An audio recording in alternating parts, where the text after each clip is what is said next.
What happens when a desperate farmer confronts President Trump in a barren wheat field, demanding answers for a harvest ruined by drought?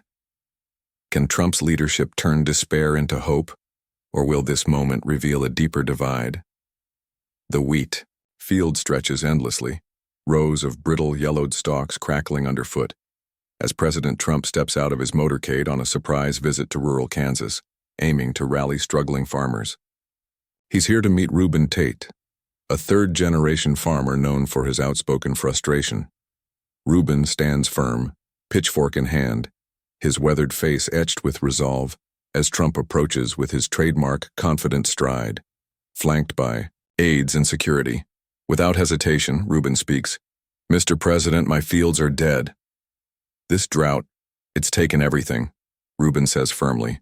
"I need real help, not more promises. What are you going to do about it?" Trump pauses, eyes scanning the cracked earth before meeting Reuben's gaze. "Reuben, I hear you. Nobody understands farmers better than me. We're doing tremendous things, believe me. But you've got to be resilient. We can't hand out cash every time the weather changes."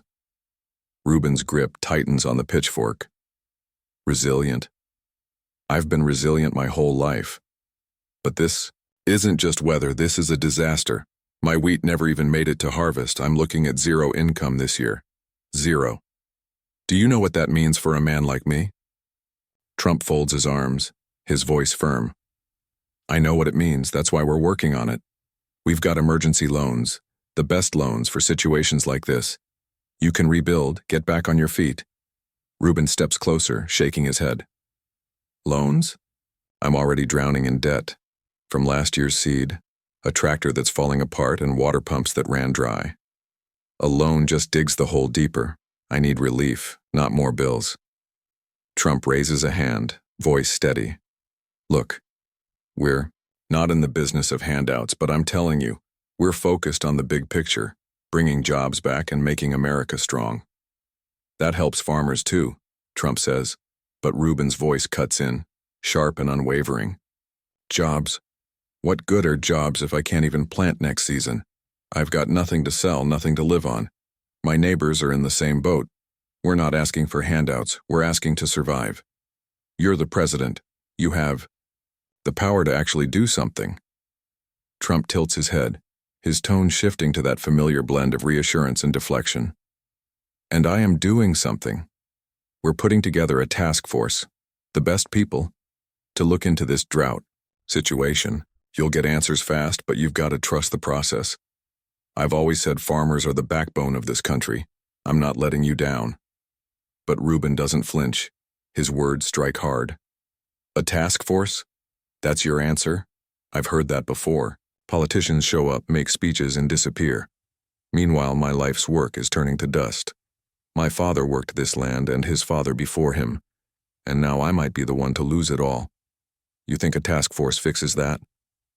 Trump steps closer, voice rising with the energy he uses at rallies. "I'm not just any politician, Reuben. I'm Donald Trump. I get things done. They said I couldn't win in 2016, then again in 2024, but I did. I keep my promises. We're looking at water infrastructure, irrigation, all of it. But you can't expect miracles overnight." Reuben's frustration finally boils over, his voice bitter. "I don't need miracles. I need water. I need a government that won't abandon us when the sky stops giving. My wells are dry. The river's a trickle. I can't afford to drill any deeper. And even if I could, there's nothing left down there," Reuben says, voice strained. "What's your plan for that?" Trump responds, his voice booming with confidence. "We're going to fix it, Reuben. We're looking at federal support for irrigation projects. I've got the best engineers working on it right now. We'll get water to your fields, but you've got to meet me halfway. Modernize, adapt. That's how we win." Reuben fires back, voice raw with emotion. "Modernize? With what money? I can't even pay my electric bill. My kids are eating less because I can't afford groceries after paying what I owe. You're talking about winning, but I'm losing everything. You're the president. Why isn't there a fund for this? Why isn't there help when we need it the most?" Trump's tone softens slightly, but he stands firm. "I understand, I really do. But we're rebuilding the whole country. Not just one farm. We've got a plan, disaster relief, tax breaks, all of it. You'll see results. I promise you, nobody fights for farmers like I do. Reuben steps closer, his voice quieter but still intense. I don't need promises, Mr. President. I need action. My neighbor lost his farm last month. Foreclosed. He's living in his truck now. I'm next if something doesn't change. Reuben says, voice tight with desperation. You say you fight for us. Where's the proof? Trump leans in, voice firm. The proof is coming. We're cutting red tape, speeding up aid. I've got the USDA working overtime on this. You'll get what you need, but you've got to hang in there. America's coming back stronger than ever, and that includes you. Reuben doesn't back off, his words sharp. Hang in there? That's easy for you to say. You're not the one watching your crops die wondering how you'll feed your family. I've got 3 kids, Mr. President. They're asking why we can't have meat on the table anymore. What do I tell them? That the president said to hang in there? Trump's voice rises with that familiar speech cadence. You tell them their dad's a fighter, and their president is fighting for them too. We're going to get through this together. I've got a plan. Water projects, emergency funds, all of it. You'll see. Reuben's voice wavers, but he stands firm. I want to believe you, I really do, but I've heard this before. Every election someone shows up, shakes hands, makes promises, and leaves. And we're still here picking up the pieces. What makes you different? Trump meets his eyes, his tone unwavering. What makes me different?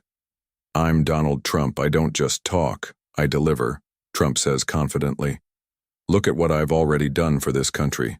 Jobs, economy, strength. Farmers are next, you have my word. Reuben pauses, then speaks slowly. Your word, that's all I've got to hold on to, isn't it? I hope it's enough, Mr. President, because if it's not, I'm done. This farm is done, and I won't be the only one. Trump nods, his voice steady. It's enough, Reuben, you'll see.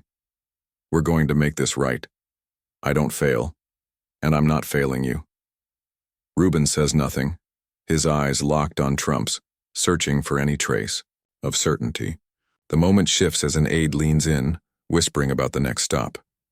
Trump turns back. I've got to go, but we're not done here.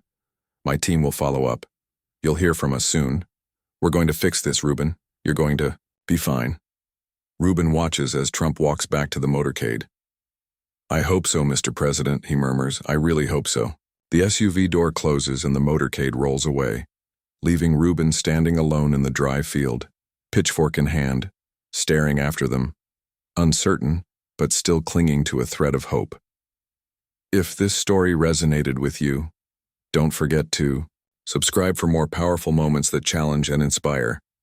And tell us in the comments, what would you do if you were in Reuben's shoes?